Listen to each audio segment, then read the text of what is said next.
अस्सलाम वालेकुम स्टूडेंट्स। आज हम सब्जेक्ट स्टार्ट करने जा रहे हैं बिज़नेस एंड इंडस्ट्रियल लॉ। हमारे कराची यूनिवर्सिटी के सिलेबस के मुताबिक आपका ये जो सब्जेक्ट है ये दो पोर्शन में डिवाइडेड है। फर्स्ट वन इज़ बिज़नेस और commercial law and second one is industrial law. आपका जो एग्ज़ाम पेपर है वो भी दो सेक्शन में आता है, section A and section B. Section A जो है वहाँ से आपको 4 टोटल क्वेश्चंस अटेम्प्ट करने होते हैं, जो कि आपका बिज़नेस लॉ या फिर उसे आप कमर्शियल लॉ भी कह सकते हैं, उस पर बेस करता है। और जो दूसरा सेक्शन है सेक्शन बी, वो इंडस्ट्रियल लॉ का है और वहाँ से आपको 2 क्वेश्चंस करने होते हैं, यानी टोटल आपको एग्ज़ाम में 6 क्वेश्चन अटैम्प्ट करने हैं। अब स्टूडेंट्स, हम आज अपना स्टार्ट लेने जा रहे हैं बिज़नेस लॉ से। बिज़नेस लॉ आप पढ़ने जा रहे हैं, जैसे नाम से ही जाहिर है, बिज़नेस लॉ यानी बिज़नेस से रिलेटेड लॉ या कॉमर्स से रिलेटेड लॉ। याद रखिएगा स्टूडेंट्स, आप क्रिमिनल लॉ या फिर सिविल लॉ नहीं पढ़ रहे हैं, क्योंकि आप बिज़नेस की फील्ड से हैं, कॉमर्स की फील्ड से हैं, तो आपका हर सब्जेक्ट आपको बिज़नेस या कॉमर्स से रिलेटेड ही नॉलेज देता है। तो आज हमारी ये इंट्रोडक्शन क्लास है, इसमें सिर्फ हम ये समझेंगे कि हमें लॉ की ज़रूरत आखिर पड़ती क्यों है, कानून की ज़रूरत पड़ती क्यों है और कोई कानून किस तरह से वजूद में आता है, क्यों बनाया जाता है। अब मुझे फटाफट आप ज़रा ये बता दीजिए कि आप लोग सड़कों पर व्हीकल्स, गाड़ियाँ तो चलाते ही होंगे। कोई बाइक चलाता है, कोई कार चलाता है, डिफरेंट किस्म की व्हीकल्स लोग चलाते हैं। तो जब रेड लाइट सिग्नल पर होती है तो क्या आप रुकते हैं या रेड लाइट देखकर और स्पीड बढ़ा देते हैं? कुछ लोग होते हैं ऐसे जनूनी जो रेड लाइट पर भी और स्पीड और जंप कर जाते हैं, लेकिन कुछ लोग होते हैं जो कि रेड लाइट पर रुकते हैं, वो ट्रैफिक रूल्स को फॉलो करते हैं। क्यों फॉलो करते हैं वो ट्रैफिक रूल्स को? ताकि एक्सीडेंट्स ना हो। यानी कि ट्रैफिक रूल्स को अगर फॉलो नहीं किया जाएगा तो आपके लिए प्रॉब्लम्स बढ़ जाएंगी। आज से पहले के ज़मानों में, हमारे दादा परदादा के ज़माने में, क्या आज जितना ट्रैफिक है उतना ही ट्रैफिक रहा होगा? जवाब है नहीं।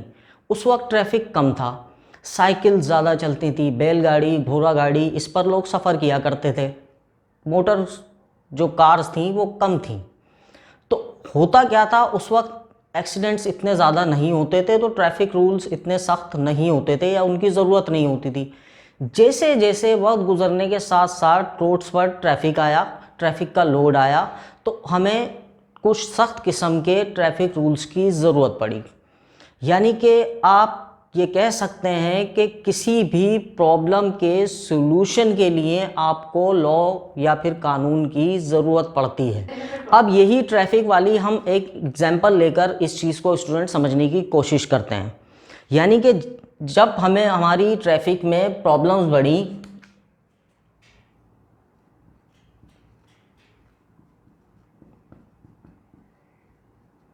क्या प्रॉब्लम्स बढ़ी कि नंबर ऑफ एक्सीडेंट्स इंक्रीज़ हो गए। जब नंबर ऑफ एक्सीडेंट्स इंक्रीज़ हो गए तो फिर ट्रैफिक से जुड़े कुछ रूल्स बनाए गए।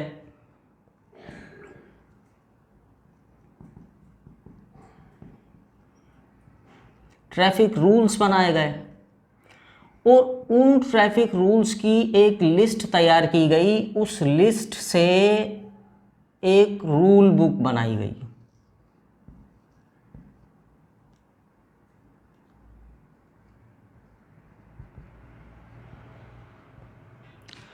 रूल बुक को स्टूडेंट्स ले जाया गया पार्लियामेंट में।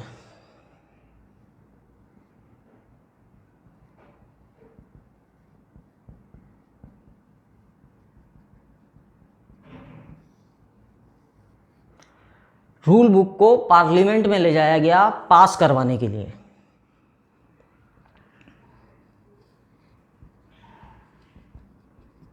जब भी कोई रूल पार्लियामेंट में ले जाकर पास करवा लिया जाता है तो वो बन जाता है एक एक्ट। अब वो एक्ट किससे जुड़ा है? वो एक्ट जुड़ा है ट्रैफिक से, यानी मोटर से। तो उसका नाम रखा गया मोटर व्हीकल्स एक्ट।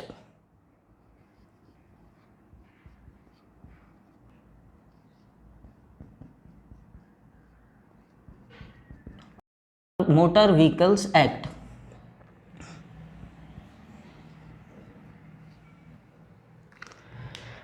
अब ज़रा सोचें स्टूडेंट्स कि क्या बिजनेस में या कॉमर्स में प्रॉब्लम्स नहीं आई होंगी। जब प्रॉब्लम्स नहीं आई होंगी तो उनके लिए किसी किस्म के कवानीन की, रूल की ज़रूरत नहीं होगी। लेकिन जब बिजनेस में प्रॉब्लम्स आई होंगी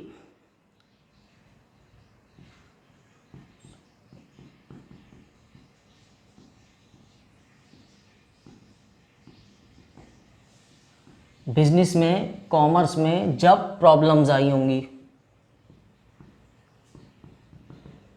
क्या प्रॉब्लम्स आई होंगी? लोग वादा करते होंगे और पूरा नहीं करते होंगे, वादा खिलाफी करते होंगे, यानी कि फ्रॉड करते होंगे, फ्रॉड्स करते होंगे। तो फिर बिजनेस या कॉमर्स से रिलेटेड भी कुछ रूल्स बनाए गए होंगे सख्त किस्म के।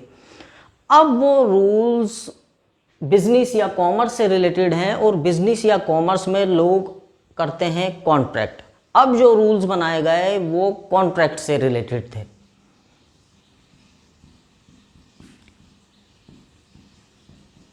कॉन्ट्रैक्ट से रिलेटेड रूल्स की लिस्ट बनाई गई और उस रूल्स की लिस्ट से एक रूल बुक तैयार की गई।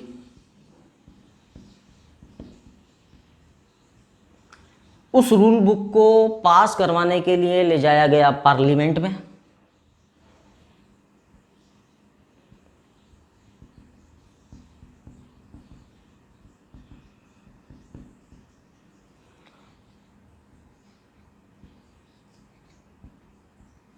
और जब कॉन्ट्रैक्ट से जुड़े रूल पार्लियामेंट में पास करवा लिए गए तो उसे नाम दिया गया एक एक्ट का, एक कानून का।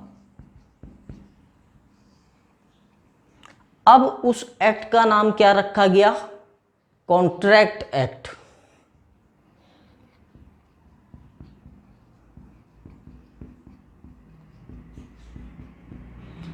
एटीन 1872 स्टूडेंट्स वो ईयर है जिसमें ये कानून पास हुआ। 1872 तो मतलब बहुत पहले की बात हो गई। पाकिस्तान 1947 में आज़ाद हुआ है। ये जो एक्ट हम कॉन्ट्रैक्ट एक्ट पढ़ रहे हैं ये काफ़ी पहले का है, यानी जब पाकिस्तान और इंडिया एक ही हुआ करते थे। हम ब्रिटिश के कब्ज़े में थे, अंग्रेज़ों के ग़ुलाम थे हम लोग स्टूडेंट्स। अब ये जो कॉन्ट्रैक्ट एक्ट है ये वो तमाम कंट्रीज़ फॉलो करती हैं जो कि कॉमनवेल्थ कंट्रीज़ हैं। अब कॉमनवेल्थ कंट्रीज़ कौन कौन सी हैं? वो तमाम कंट्रीज़ हैं जो कि ब्रिटिश के उस वक्त कब्ज़े में थी। अब वो कौन कौन सी भाई कंट्रीज़ थी? वो यूरोपियन कंट्रीज़ भी थी, वो कुछ एशियन कंट्रीज़ भी थी। एशियन कंट्रीज़ में इंडिया, पाकिस्तान जो कि उस वक्त तो एक ही था, श्रीलंका, सिंगापुर वगैरह, ये तमाम कंट्रीज़ जो हैं वो कॉमनवेल्थ कंट्रीज़ में आती हैं और वो यही कॉन्ट्रैक्ट एक्ट फॉलो करती हैं। इंडिया भी, पाकिस्तान भी, ये तमाम कंट्रीज़ यही कॉन्ट्रैक्ट एक्ट को फॉलो करती हैं। Contract act 1872। स्टूडेंट, उस वक्त की सरकार ने एक काम किया कि कुछ ईयर्स बाद, यानी कि 1930 में, 1930 में कॉन्ट्रैक्ट एक्ट से कुछ प्रोविजंस को निकाल कर अलग कर लिया, क्योंकि ये कॉन्ट्रैक्ट एक्ट जो है एक बहुत बड़ा कानून था, बहुत बल्कि कानून था। इसका थोड़ा बल्क, इसका थोड़ा बोझ कम करने के लिए यहाँ से कुछ चीज़ें निकालकर 1930 में अलग कर ली गई। वो चीज़ें क्या थी? वो चीज़ें थी, चीज़ों को, गुड्स को बेचने से रिलेटेड जितने भी प्रोविजंस थे वो अलग कर लिए गए। उसे नाम दिया गया सेल ऑफ गुड्स एक्ट का।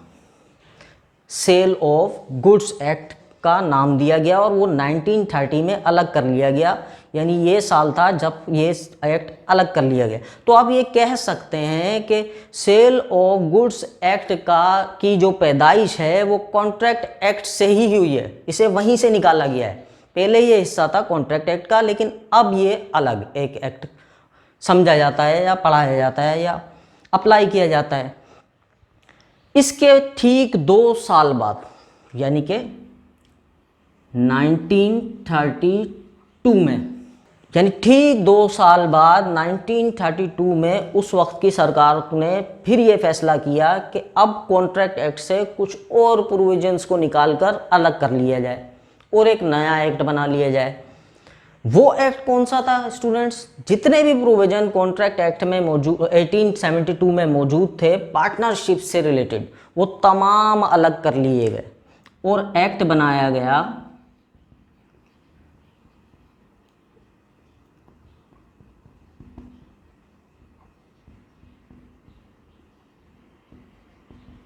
Partnership act 1932।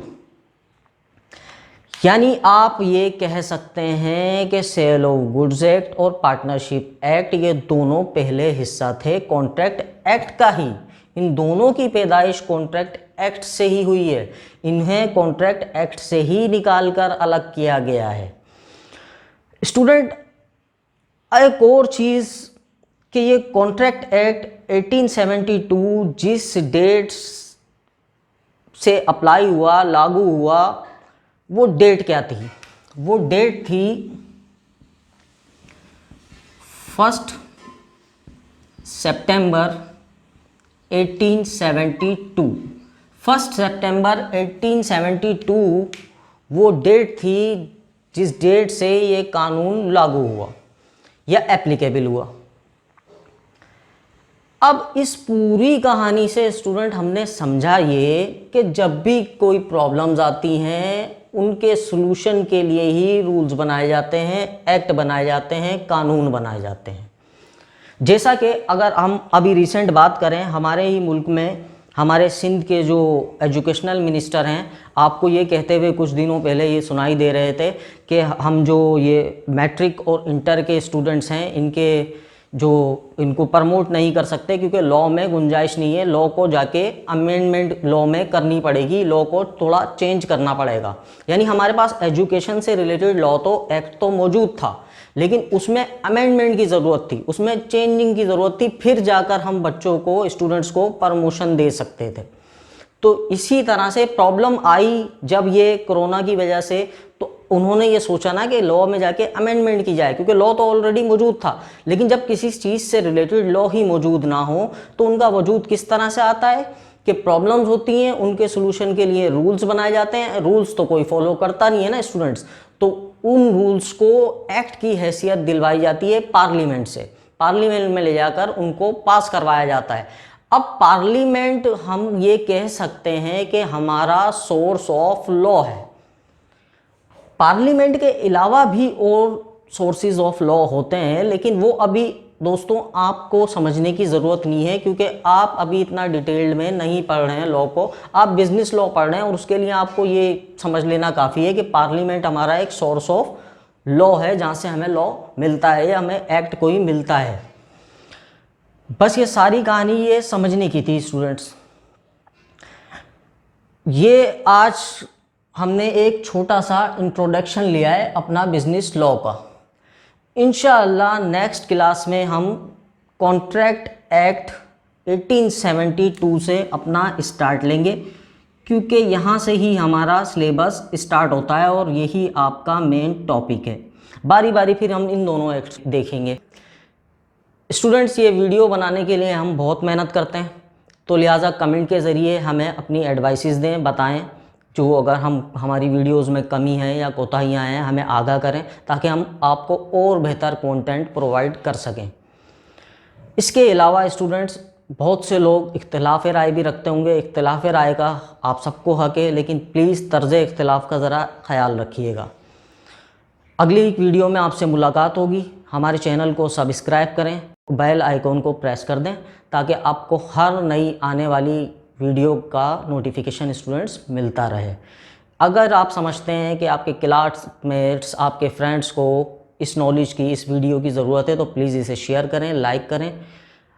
तब तक के लिए स्टूडेंट्स अल्लाह हाफिज़। इंशाअल्लाह हम अगली वीडियो में आपसे मिलेंगे। अपना ख्याल रखिएगा।